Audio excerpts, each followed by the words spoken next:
Hello everyone, Argsy here. Welcome back to the Canadian Cattle Farmer here in Chilliwack, British Columbia. Now we've just brought the worker over here. We've gone and recorded a custom course to turn this into a field, and we're going to set them going here, tedding this grass up into some hay so we can come over and get this all pressed. So it's not going to take them very long, but we'll also be able to get the windrower over here and get that all done. And we might even, if we can get the windrower to run a decent course around here, we might even put the baler on an auto course and get this all done automatically, just so we don't have to bother with it, because I have some solutions for our bale storage, stacking, loading, all of those issues I ran into at the end of the last episode. If you haven't seen it, make sure you go and check it out, because I thought we were going to be in all sorts of trouble, and we've got over 200 bales, 235 if I remember correctly, that we need to go and pick up off the other field, and as things turn out, we're going to have a few more here to do as well. So I'll leave that guy going. We will head back over to the farm, and we'll go and have a look at what we've got set up over there and how we're going to tackle all of these bales. So first things first, our bale storage solution. Now, thank you to one of the comments on the last video, is I could come in here, and once I'd emptied out the bales over there, the bigger bales, I could actually come in, and I won't be able to because we do have one bale in there. But when I came in and had a look with the customize options, there was an option here for these smaller 240 centimeter bales. Now these have the dimensions 0.9, 0.68 by 2.4, and that is the size of the bales. So we can store those bales in there, and we've got space for 448. Of course, we've got 235 plus the few that we'll get off the other field to go and store. So issue number one, we can put them in the sheds without having to build any extras. I can't believe I didn't think about that. I just automatically assumed 240 was 240. And not the two different sizes, which was my first mistake, of course, with the hay bales. But we've still got these 16 bales here. Ideally, they'd be in the shed, but I think with the state of our animals and feed requirements and things like that, they're not going to be too far away from being put into some storage. Oh, into some mix, sorry. They're out of storage at the moment. Now, second issue, we're just going to jump into the wheel loader, head on over to where we left the truck. So issue number two was the way we auto-load our truck. Now, for realism, I haven't been stacking it. We've been using the auto load function, but I have, in all instances, we have used the wheel loader or the tractor to go around and pick the bales up off the field and get them to a position where they auto load onto the truck. And I was previously trying to use this with the pre-configured auto load that the trailer came with, this Flegel trailer by Top Ace 888. Available on ModHub. It was pre-configured for auto load, but I went back and had a look, and there was a recent update, or an update done to it at some stage since I had the trailer, and that provided support for universal auto load by Loki. So we've gone there, and that is what we're now running. So if we just go and jump here into the truck, so you have a look there with the menu up, you can see we've got our loading filter. Now we're going to toggle that across to any, doesn't matter because this is only if you are picking up totes. We can pick up any bales. We've got it set to bale. Got our unloading side set to left and our material type set to hay, and you can see that we've got an option for load and unload. So we're going to hit shift and R, and there we go, we've managed to pick up that one bale. Now of course with this auto load function we can't actually do it while we're driving, can't be doing it while we're in motion. You can see at the moment there's no option to auto load. We actually need to get up next to the bale and do it when we're stationary. There we go, we do that again. So that is a good solution. It does mean, as we jump out of there, does mean we can jump here into the wheel loader, move around the field and get everything stacked up. We've not had to buy any new equipment. It has not cost us a dime. It was just a case of reconfiguring both the trailer and the shed for stacking the bales. So with that all done and sorted, I think there's nothing left to do. We're going to jump into the wheel loader, we're going to race it around and see how quickly we can get all these bales put into some useful piles. I don't actually know how many bales this trailer is going to take. It's got 5 on there at the moment. Probably going to have a layer of 10 and maybe go 4 high. It might take 40, so that's going to give us 5 loads. So like I said, we're just going to race around, pick up the bales, stack them in some useful stacks. They don't need to be neat because the auto loader will sort that out for us, but it does mean we're going to have to get them all picked up and put into some good piles. So nothing left to do, we'll jump in and get going.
not going to lie, but that has been one of the most painful things I think I've ever done in Farm Sim.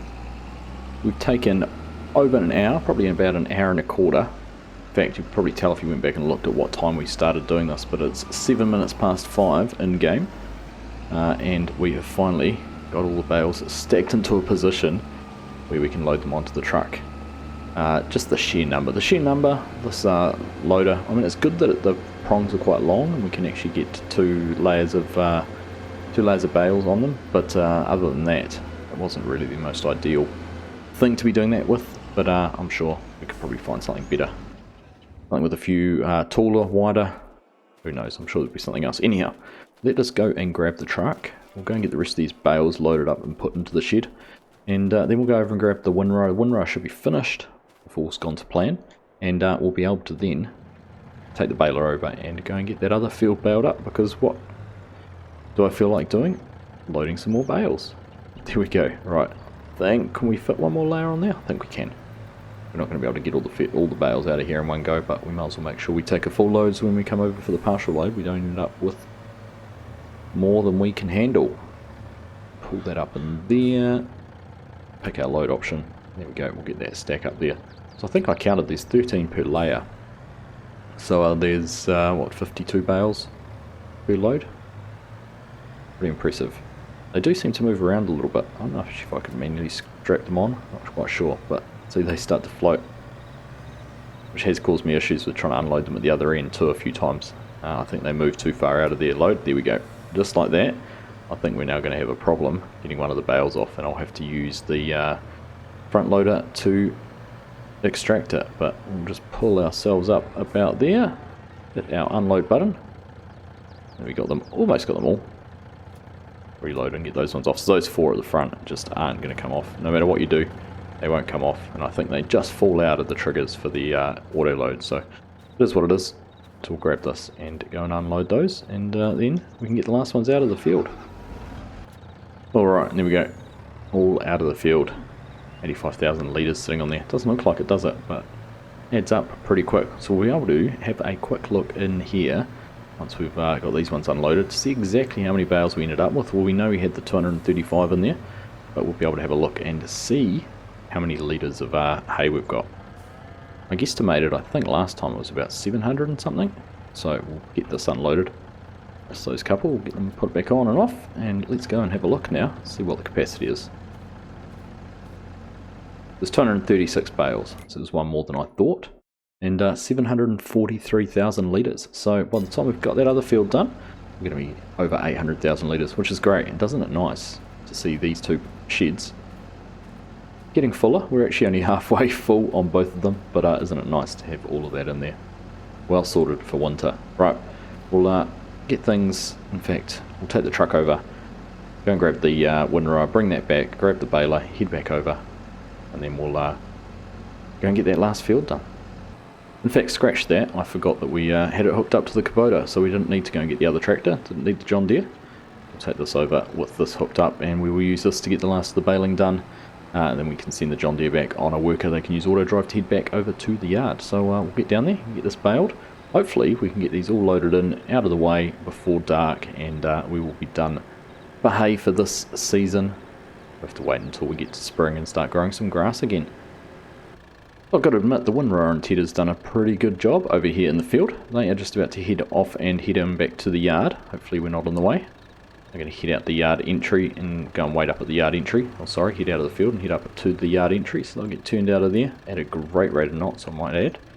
And then head on up to the yard, which means we can get this turned on, pick up lowered down, and we'll see how many bales we get out of here. Hopefully it's less than the 52 we can fit on the truck. It'd be nice to get it all done in one truckload. Should be. I'd be impressed if it was more than that. That'd be 150,000 litres of hay. Right, we'll get to it and we'll see what we end up with.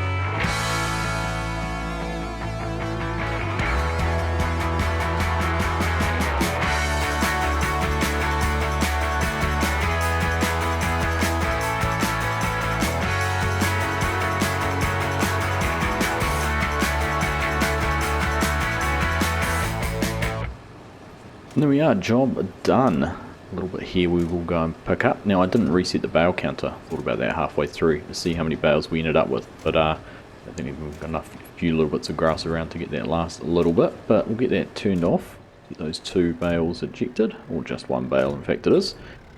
Fold that up, let's just bring up the menu.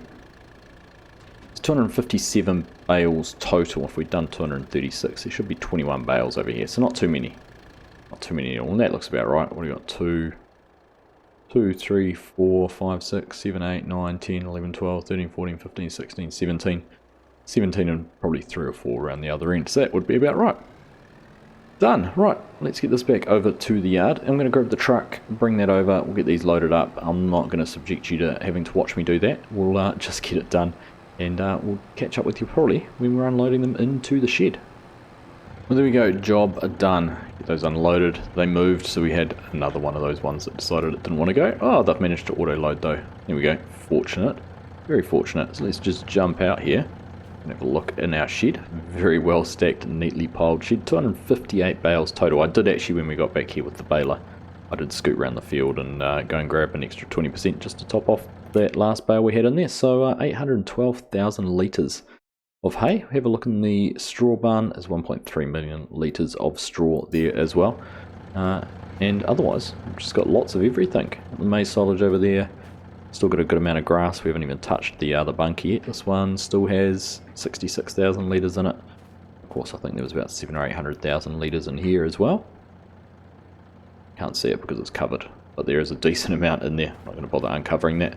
And of course, then we've still got all the maize silage that's fermenting in the harvest store. Be another 700 or 800,000 litres in there. So we're looking pretty good for all our supplies.